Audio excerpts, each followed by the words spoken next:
We are following breaking news this morning. Richland police arrested a man who allegedly shot two people at a Richland Fred Meyer yesterday. So KREM 2's Nicole Hernandez is in the newsroom right now. So Nicole, what can you tell us about this arrest? Channing, Tim, so right now I actually have a Facebook post from Richland Police Department pulled up here, and they explain exactly what happened. They say they arrested 39-year-old Aaron Christopher Kelly. Now, this did happen overnight. This happened between midnight and 1 a.m. So they say they arrested him on I-90 right between the city of Sprague and the city of Spokane. Now, that's actually closer to the city of Spokane than it is to the Tri-Cities. Police say they will be transporting Kelly back to the Tri-Cities. He will be booked into, right here, it says Benton County Jail. He's going to be booked on two different charges: murder in the first degree and attempted murder in the first degree. So the main message from this post and all the comments on the post as well is thanking law enforcement, of course, for making this arrest. Now, the shooting happened just about 11 o'clock yesterday morning. Police say one person had died and was hurt when they got there. We know the man who died is 38-year-old Justin Crumba. The shooter talked with Crumba in the store before shooting and killing him. He then shot a Fred Meyer employee. First responders took that employee to the hospital. Last update from police said they are in critical condition. Now, our CBS affiliate in Tri-Cities did talk to Fred Meyer employees after the shooting. I was helping someone with their groceries, putting them in their trunk when my boss and a bunch of people started running outside and saying, "Run, run, there's an active shooter." We heard a couple pops, thinking, okay, it might have been a couple of balloons popping somewhere. And then we heard another few, and people running, saying shots fired, ducking and running out the doors. Fred Meyer tweeted out a statement yesterday after the shooting. You can see that here on your screen now. It says, quote, "We are deeply saddened by the incident that occurred at our Fred Meyer. The entire Fred Meyer family offers our thoughts, prayers, and support." The post also goes on to say the store will be closed as police investigate, and they will have counseling for their employees. We will be checking back, of course, for updates all morning long. We are still waiting to hear back when Fred Meyer will open back up. In the newsroom, Nicole Hernandez, KREM 2 News. All right, thank you, Nicole, for all that. Lots of information there. All right, well, let's get to weather now as we move into this Tuesday. Gosh, yesterday was such a beautiful day. It was gorgeous. I went on several walks and just soaked it all in. And I was, I posted on Twitter, is it time for shorts, Jeremy? No, what do you too think? much. No, I think I'm officially a Spokaneite. 40 degrees, I'm putting shorts on. I saw Jeremy's someone putting on a running crop in shorts. top. People were running in shorts yesterday. I saw it. It was a thing. Were you the person?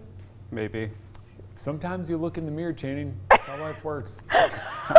As we move through the day, we've got a little bit more cloud cover and a little bit cooler temps. 30 degrees right now with a little more cloud cover, and that's keeping us warmer than where we were this time yesterday. And as we move through the day, that cloud cover is actually going to keep us a little bit cooler. So yesterday we took a big leap, actually, I think right around now, up to about 35 degrees. So technically we're no longer more mild than we were yesterday. We've got great visibility across the region, and for that reason, well, we're looking up higher in the atmosphere for any sort of disturbance that might take away the sun. That's a little cloud cover overrunning it right now, and you can see that cloud cover kind of widespread. It's pretty high.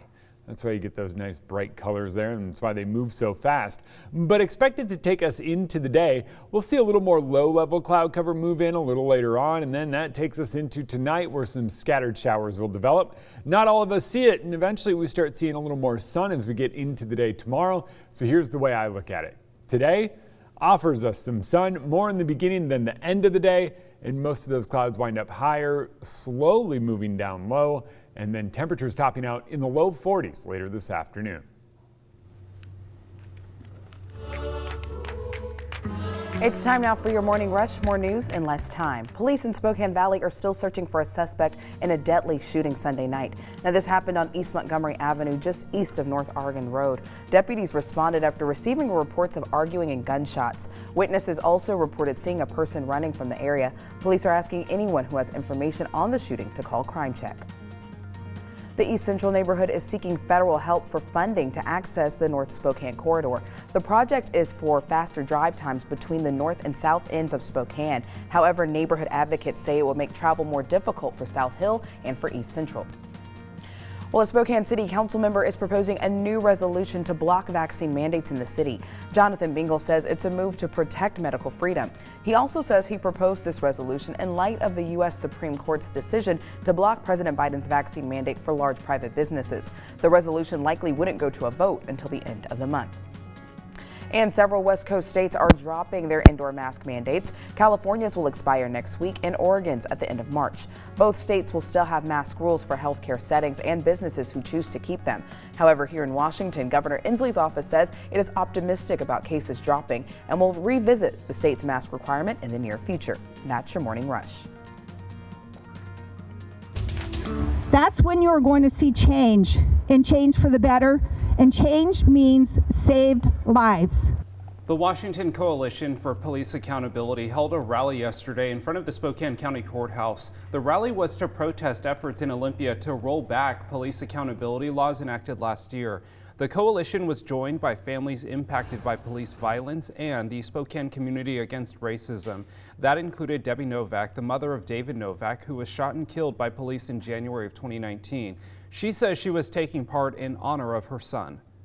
So I'm fighting for justice in the name of my son, David Novak, and also for all the other families. And there have been many, many of them who have contacted me with the same heartache and the same broken hearts where their loved one was taken too fast.